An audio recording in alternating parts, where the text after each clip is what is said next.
कृष्णो मृदं भाख्यते वाणितयात्र नववेदनम्। आज परमहंस सुखदेव जी महाराज कहते राजन, एकदा क्रीड मानस्ते रामद्या गोप द्वार पर। अपने भाई कृष्ण बलराम के साथ में आज द्वार पर मिट्टी ग्रहण करते हैं, मिट्टी खाते हैं। और ग्वाल वालों ने जब ये श्रवण किया, देखा, तो मैया को समझाने गए, तेरे लाला ने माटी खाई यशोदा सुन माई। जब मैया को ये बात मालूम हुई कि लाला ने माटी खाई है, तो हाथ में साटी लेकर के दौड़ पड़ी है। और दौड़ करके जिस हाथ में सहायक बनी है, उसी हाथ को वो मैया सुधा ने पकड़ लिया और पकड़ करके चौरे माटी खाई। कन्या बोले, नहीं मैया, हमने माटी नहीं खाई, ये तेरे ग्वाल वाल सब झूठ बोल रहे हैं। तेरे ग्वाल वाल कह रहे हैं कि तूने माटी खाई।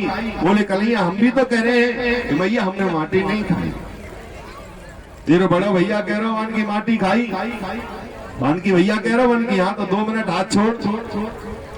मैया से हाथ छुड़ा करके पहुंचे कन्हैया बलराम जी के पास। चो भैया, तेने कही कि हमने माटी खाई। बोले, खाई नहीं। बोल, तू रोजाना जमुना जी के किनारे जाके भांग को गोला खावे, हमने कभी कही कि मैया के दे तू भांग को गोला खावे।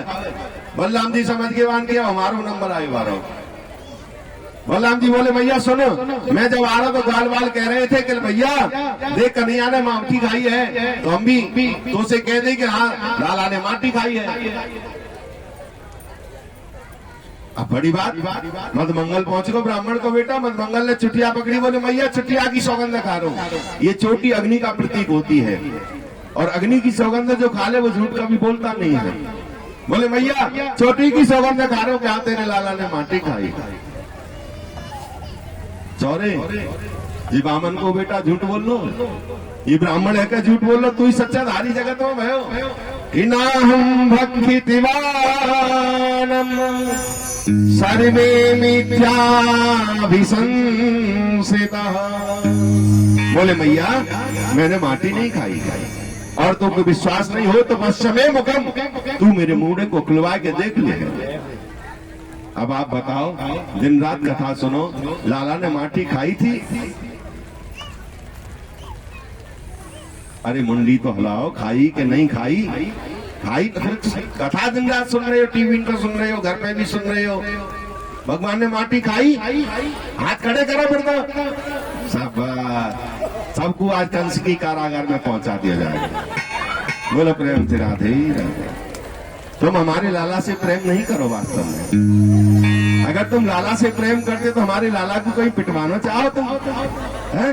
प्रेमी कभी दूसरे को दुख नहीं देना चाहता। तुम तो हमारे लाला पिटवावे के चक्कर में तुम भी ग्वाल वालन के संग मिल गई। इसका मतलब भगवान झूठ बोल रहे, ना हम भक्ति द्वानम सर्वे मिथ्या विसंसिता, सब झूठ बोल रहे मैया। अब तो ये धर्म संकट हो गया। ब्राह्मण को बेटा चिका पकड़ के कह रहा भगवान की मैया माटी खाई, और सच्चाधारी कह रहे कि ना हम भगवत मानम। बोले, मैया मैंने माटी नहीं खाई। या तो ब्राह्मण को बेटा झूठा बने या ब्रह्म झूठा पड़े। ब्रह्म भी झूठा नहीं और ब्राह्मण भी झूठा नहीं। अब समझ की बात है, अर्थ निकाला है।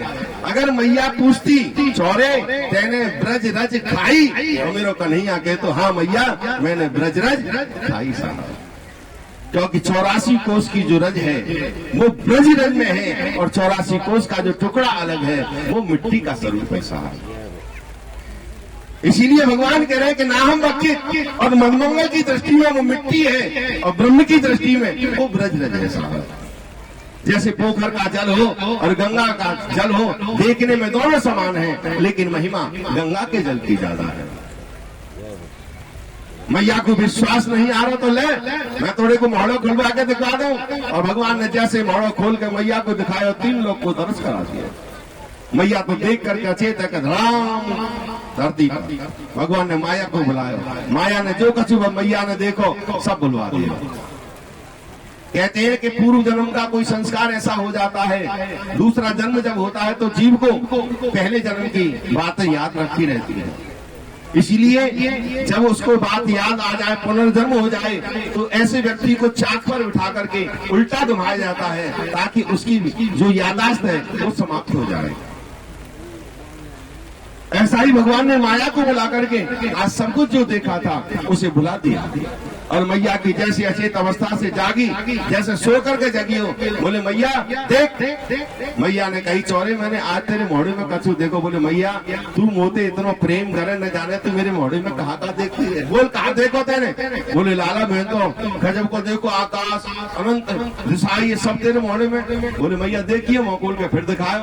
बोले लाला ऐसा कि मैं सपने में देख रही हूँ।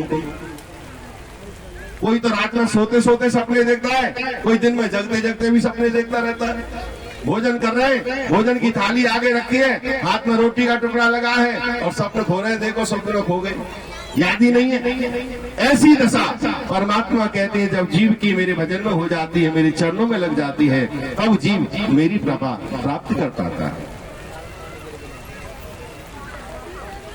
कब तक मन लगिएगा कह रही है तो चलो खींचते जल्दी जल्दी कराना। फिर गिरिराज की देख लो यही कृपा है। और बताओ साक्षात भगवान की क्या बताओ। जाते कथा शुरू हुई, परिक्रमा तपती हुई बालू पर तुमने परिक्रमा करी रोजाना। ठाकुर जी कृपा से कल भी कन्हैया को जन्म भयो, कल स्वागत करो सुबह भी लाला के वस्त्र तो भाई अंग वस्त्र। अब देखो गिरिराज जी को पूजन, गिरिराज जी को भाव जब बने हैं तो ठाकुर जी अपनी कृपा को दर्शन करा रहे हैं। तो सूक्ष्म रूप में लेकर के चलते हैं ताकि आपको भी परेशानी न हो। तो परमहंस सुखदेव जी महाराज कहते हैं कि आज भगवान ने अपनी लीला का दर्शन कराया है। यहाँ से भगवान लीला करते हुए ब्रज में जाकर के बंसी का वादन करते हैं। बंसी वादन करते समय सभी ग्वाल बाल आनंदित होते हैं। भगवान उखल की लीला को किया है, उखल बंधन माँ यशोदा ने किया है। उखल बंधन करके भगवान बड़ा सुंदर दर्शन कराते हैं। हम अर्जुन के व्रतों को मुक्त करके परम धाम की प्राप्ति करा देते हैं। परमहंस सुखदेव जी महाराज कहते हैं भगवान ने कालिया का मर्दन किया, गौ चराने के लिए जाते हैं। जब वृंदावन में पहुंच जाते हैं तो वृंदावन में जाकर के भगवान गोपाष्टमी के दिन गोपाल पूजन हुआ। बड़े भाई दाऊ जी महाराज गौ चराते हैं, छोटे कन्हैया बछड़ों को चराने के लिए जाते हैं। उस वन में जाकर के बड़ा सुंदर दर्शन कराया है। जब ब्रह्मा जी आते हैं, ब्रह्मा जी के मोह को भंग किया है। सभी कन्या शरद ऋतु के समय कार्तिक के महीने में माँ भगवती का पूजन करती हैं। पूजन करके जिस कन्या के जीवन में ऐसा दुख आ जाए तो कात्यायनी महामारी महायोगे निधिश्वरी नंद गोप सुतम देहि में पत्नी कुर्ते नमः। इस मंत्र का जाप सभी गोपियां करती हैं। भगवान दर्शन देने के लिए पहुंच जाती हैं। वहां जाकर के सभी गोपियां यमुना में स्नान करती हैं। यमुना में नग्न स्नान कर रही थी, वस्त्रों को चुराया है। वस्त्रों को चुरा करके भगवान ने पृथक दर्शन कराया है। जीव और ब्रह्म के बीच जो माया का पर्दा है, उस माया के पर्दे को हटा करके भगवान ने आज उन गोपियों को सद्ज्ञान प्राप्त किया है। भगवान बकासुर का कल्याण किया है। दोनों भाई लीला में आनंदित होते हैं। लीला आनंदित करते हुए भगवान गौ चराने के लिए जब जाते हैं तो गौ चरा करके भगवान जब लौट करके घर की ओर आते हैं, परमहंस कहते हैं कि भगवान अनंत सब पर अपनी कृपा करते हुए जब ब्रज की ओर आए हैं, ब्रज की ओर आकर के भगवान आज अपने महल में प्रवेश किया है, गांव में प्रवेश किया है, ब्रज में प्रवेश किया है, तो सुंदर मिठास भगवानों की आने लगी है। सुंदर मिठास को देख करके भगवान सीधे माँ के पास पहुंचे। बोले मैया आज तू क्या बना रही है। मैया बोले दूर हजादारी के आज वो बहुत कछु काम करना है, आज इंद्र की पूजा करेंगे। जा अपने बाबा के पास जाकर मुंह मारियो। कन्हैया बाबा के पास पहुंच गए। बाबा से पूछे बाबा आज हमारे घर में क्या उत्सव है। बाबा बोले बेटा हमारे यहाँ उत्सव है, आज इंद्र की पूजा करेगी। बोले इंद्र? बोले हाँ बेटा। बोले इंद्र कोई राजा है? बोले हाँ। अरे जब हम बाकी पूजा करें, जल बरसे तो हमारे खेत में अन्न होवे, अन्न के द्वारा हम यज्ञ करें, यज्ञ के द्वारा जो शेष अन्न बचे हैं वह अपने भरण पोषण बचे हैं। बोले बाबा जो इंद्र की पूजा नहीं करेगा तो का इंद्रवा के खेत में पानी नहीं बरसावेगा। बाबा ने जैसे ही शब्द सुने उसी समय बाबा अचंभित हो गए। बोले कन्हैया तू ऐसी बात ढूंढ के कांते लावे। कर्मण्येवाधिकारस्ते मा फलेषु कदाचन। बोले बाबा कर्म के आधार पर जीव को फल की प्राप्ति होती है। कर्म के द्वारा ही जीव शत्रु और मित्र बनाता है। कर्म के द्वारा संतान और पति की प्राप्ति होती है। बोले आप कह रहे हो कि इंद्र, बोले आज से इंद्र की पूजा को छोड़ो, अब तुम मेरे सीधे जहां गौ का वर्धन करते हैं उस गोवर्धन की पूजा करो। सब ब्रजवासी को नंद बाबा ने बुलाया। नंद बाबा ने कही भैया लाला ऐसे किए, बोले लाला की हमें बात पक्की है, क्योंकि कई बार इसने हमें जलती हुई अग्नि से बचाया है, बड़े बड़े दैत्यों से इसने हमारी रक्षा की है, हमें लाला की बात मान लेनी चाहिए। चलो अब जो कहता है तो हम गोवर्धन की पूजा करते हैं। गोवर्धन की पूजा करने के लिए सभी ब्रजवासियों ने अपनी अपनी गाड़ी को सजाया है, जो भी माल बनाए थे अपनी गाड़ी में रखा है, और सब गिरिराज जी की परिक्रमा करने के लिए, पूजा करने के लिए चले हैं। तो हम सभी गिरिराज जी की ओर चल रहे हैं, लेकिन सावधानी कल की है, कल कृष्ण और रुक्मिणी जी का विवाह होगा। कल लाला को जन्म भयो, आज लाला बड़े भयो, और तीसरे दिन में जाके छोरा को ब्याह हो जाए। ऐसा देखो तुमने कहीं, देख लो ये ब्रजवासी में हिम्मत है। गोपाल जी को नाम तो कल विशेष ध्यान रखना है, कल कृष्ण और रुक्मिणी का विवाह। आप सभी व्रत रहना चाहें तो व्रत लेकर के कन्यादान करेंगे।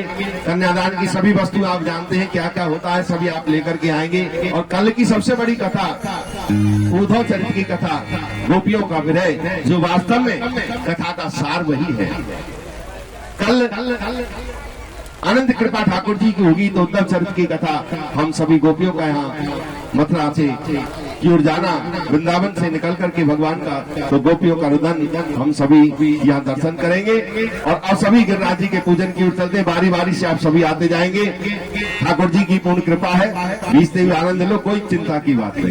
1 बजे से कल का जो समय है कथा का 1 से 5, देखिए समय जो कह रहे महाराज जी कल से 1 बजे बुलाओ, ये 3-4 बजे तक, 4-4 साढ़े 4 बजे तक आ रही है, ऐसे आनंद नहीं आवेगा।